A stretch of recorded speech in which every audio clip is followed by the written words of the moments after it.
अच्छा, अरे काही मामसा नवा है तो वो नहीं पड़े तो आपने साफ संगत मालूम पड़ी ये नहीं देगा। तो सुन मेरी बात। ये अरे भूखो में तो भोजन अभी कर ले बाण तुम्हारा रे भूखो में तो भोजन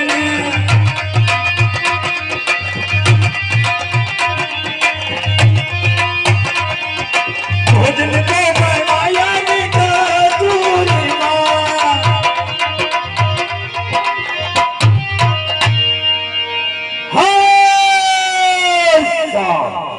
क्या ₹50 मंगलवारी का उनका ये कहना है कि मामा साहब माधु निश्चित मत रखो तो चलो उसू राखी में बोलो उसूर आगला पर सापो पड़ी जाए थे नहीं पड़े तो वो कहे पहली बार काम पड़ू के बांधो और उधर पासे पड़ी उनकी ओर से ₹50 जलेबी महाराज को है जलेबी महाराज की है।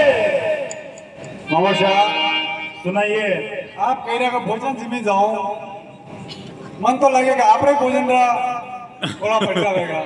कौन है थारा मामी साहब बिल्कुल गरम गरम भोजन होने मिले जिम्मो आप चेहरा भी तो मन ही नहीं लगे कि आप उन्ना खाता होगा मन तो लगे कि पानिया करी करी भले खाता होगा बिल्कुल गरम सुनिए मेरी बात तू भी जिम ले अंडे अंडे कभी सेब उगड़ा थी बदन तो निकाली रहा और थारा मामी भी दानी होगी ऊंचे कम मिले वो भी चक्कर है।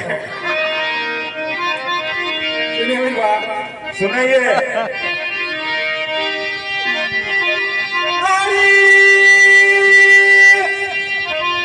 यदि भोजन